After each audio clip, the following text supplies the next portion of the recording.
Good evening. ఈరోజు క్లాస్లో మనం క్యాబినెట్ కమిటీలు అంటే ఏమిటి, అవి ఎందుకు ఏర్పాటు చేస్తారు, అవి ఏ పని చేస్తాయి, వాటన్నిటి గురించి మనం తెలుసుకుందాం.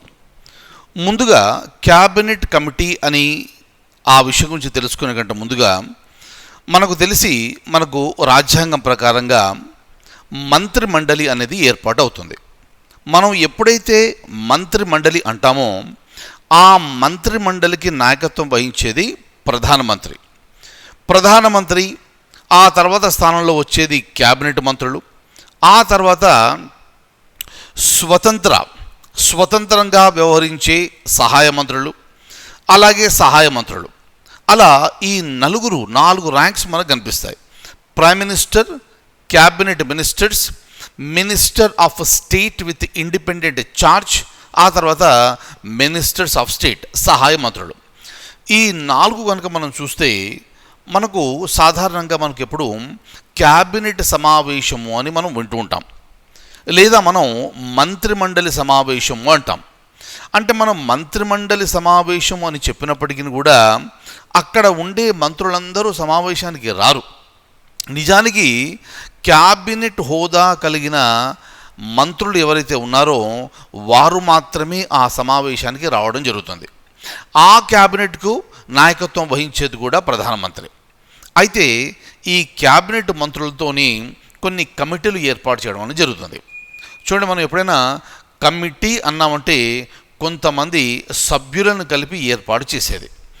క్యాబినెట్ కమిటీ అంటే ఈ కమిటీలో ఉండే సభ్యులు ఖచ్చితంగా క్యాబినెట్ మంత్రులు అయ్యి ఉండాలి.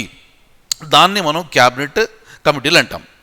సో ఇవన్నీ చూస్తే మనకు భారతదేశంలో కొన్ని కమిటీలు మనకు కనిపిస్తాయి. క్యాబినెట్ ఉండగా క్యాబినెట్ నిర్ణయాలు తీసుకున్న స్థాయిలో ఉన్నప్పుడు మళ్ళీ ఈ క్యాబినెట్ కమిటీ యొక్క పని ఏమిటి అంటే ఏవైనా కొన్ని అంశాల మీద సుదీర్ఘంగా చర్చించి వాటిని మళ్ళీ క్యాబినెట్ ముందు ప్రస్తావించి దానిపై సత్వర నిర్ణయం తీసుకోవడానికి ఏర్పాటు చేయబడ్డవే ఈ కమిటీలు. అయితే ఇప్పుడు మనం ఒక 8 కమిటీల పేరు నేను మీకు చూపిస్తాను. ఈ 8 కమిటీల్లో దాదాపు 6 కమిటీలకు చైర్మన్గా వ్యవహరించేది ప్రధానమంత్రి. చూడండి, ఇది మనల్ని ఎగ్జామినేషన్లో అడగడానికి అవకాశం ఉన్న క్వశ్చన్, రైట్? రాజకీయ వ్యవహారాల క్యాబినెట్ కమిటీకి నాయకత్వం వహించేది ఎవరు? ప్రధానమంత్రి. అలాగే నియామకాల కమిటీకి నాయకత్వం వహించేది ఎవరు? ప్రధానమంత్రి. ఆర్థిక వ్యవహారాలకు సంబంధించి క్యాబినెట్ కమిటీకి నాయకత్వం వహించేది ఎవరు? ప్రధానమంత్రి. రక్షణ వ్యవహారాలకు సంబంధించి క్యాబినెట్ కమిటీకి నాయకత్వం వహించేది ఎవరు? ప్రధానమంత్రి.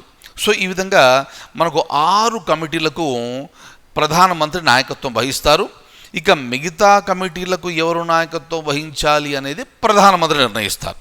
క్లియర్? అయితే మనం ఈ టాపిక్ ఈరోజు మాట్లాడుకోవడానికి గల కారణం ఏమిటి అంటే మనకు ఇటీవలే మంత్రివర్గ పునర్వ్యవస్థీకరణ జరిగింది కేంద్రంలో. ఆ పునర్వ్యవస్థీకరణలో కొంతమంది మంత్రులకు ఉద్వాసన చెప్పి ఇంకా కొంతమంది కొత్త వారిని తీసుకోవడం జరిగింది. అలాగే సహాయ మంత్రుల స్థానంలో ఉన్న వారికి పదోన్నతి కల్పిస్తూ వారిని క్యాబినెట్ మంత్రులుగా నియమించడం అంటూ జరిగింది. క్లియర్? Very very important. అయితే ఎప్పుడైతే ఇటువంటి పునర్వ్యవస్థీకరణ జరుగుతుందో క్యాబినెట్ కమిటీల్లో కూడా మార్పులు జరగాలి. అంటే పాతవారు ఇప్పుడు లేరు కాబట్టి వారి స్థానంలో కొత్త వారిని నియమించడం అనేది ఇంపార్టెంట్ కాబట్టి ఇది జరిగింది, రైట్? సో ఇది క్యాబినెట్ కమిటీలకు సంబంధించిన అంశం. ఇటీవల జరిగిన మార్పులు ఏమిటి, దానికి సంబంధించిన ఈ కమిటీలు, దానికి నాయకత్వం వహించేది ఎవరు, మనం ఒకసారి చూద్దాం. ముందుగా మీరు ఇక్కడ చూస్తే కనుక నియామకాల కమిటీ అని మనకు కనిపిస్తుంది. దాంట్లో 2 సభ్యులు ఉన్నారు. ఇటీవల జరిగిన ఈ రీజిగ్లో దాన్ని ఏమి టచ్ చేయలేదు. కాకపోతే మీరు జ్ఞాపకం పెట్టుకోవాల్సింది ఏమిటి అంటే నియామకాల క్యాబినెట్ కమిటీకి నాయకత్వం వహించేది ఎవరు? ప్రధానమంత్రి, రైట్? అలాగే క్యాబినెట్ కమిటీ ఆన్ అకామిడేషన్ దానికి నాయకత్వం వహించేది ఎవరు అంటే ప్రస్తుతం ఉన్న హోంశాఖ మంత్రి అమిత్ షా. వారు క్యాబినెట్ కమిటీ ఆన్ అకామిడేషన్కి హెడ్గా చైర్మన్గా వ్యవహరిస్తారు. రైట్, నేను మొత్తం చెప్పాను 8 ఉన్నాయి.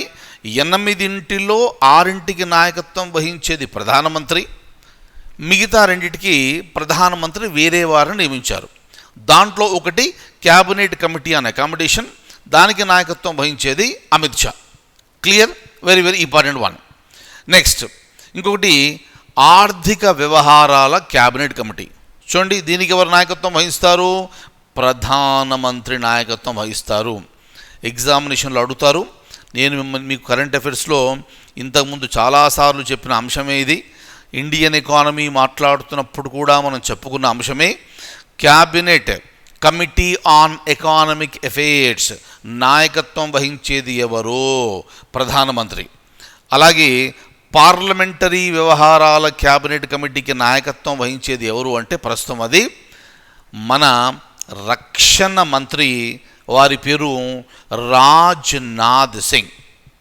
క్లియర్? రైట్. 8 2 వేరేవారు, మిగతావన్నీ కూడా ప్రధానమంత్రి అని చెప్పాను.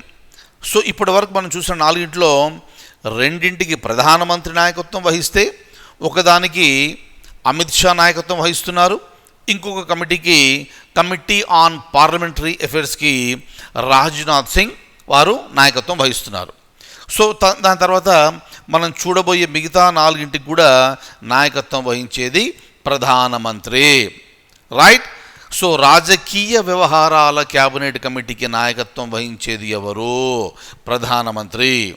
అలాగే సెక్యూరిటీ క్యాబినెట్ కమిటీ ఆన్ సెక్యూరిటీకి నాయకత్వం వహించేది ఎవరు? ప్రధానమంత్రి. Important one. అలాగే cabinet committee on investment and growth. Right. So పెట్టుబడులు, అభివృద్ధి క్యాబినెట్ కమిటీకి నాయకత్వం వహించేది ఎవరు? మళ్ళీ ప్రధానమంత్రి. ఇక లాస్ట్లో మనకు వచ్చేది employment and skill development cabinet కమిటీకి నాయకత్వం వహించేది ఎవరు? ప్రధానమంత్రి. ఫైన్. సో ఈ పాయింట్స్ మీరు ఎగ్జామినేషన్ పాయింట్ ఆఫ్ వ్యూ మీరు గుర్తుపెట్టుకోవాలి. ఇది చాలా సర్వసాధారణంగా పరీక్షల్లో అడుగుతారు. ఒక క్యాబినెట్ కమిటీ పేరు ఇచ్చి దానికి నాయకత్వం వహించేది ఎవరు అని. రైట్. సో మనం చూసిన 8 6కి నాయకత్వం వహించేది ప్రధానమంత్రి. దీంట్లో ఎక్కడి నుంచైనా క్వశ్చన్ రావచ్చును, మీరు జాగ్రత్తగా చూడాలి. అలాగే ఎప్పుడైతే దీన్ని పునర్వ్యవస్థీకరిస్తారో అప్పుడు మనం ఈ ఇన్ఫర్మేషన్ని అప్డేట్ చేసుకుంటూ ఉండాలి. Fine. So thank you so much. I will see you in the next class.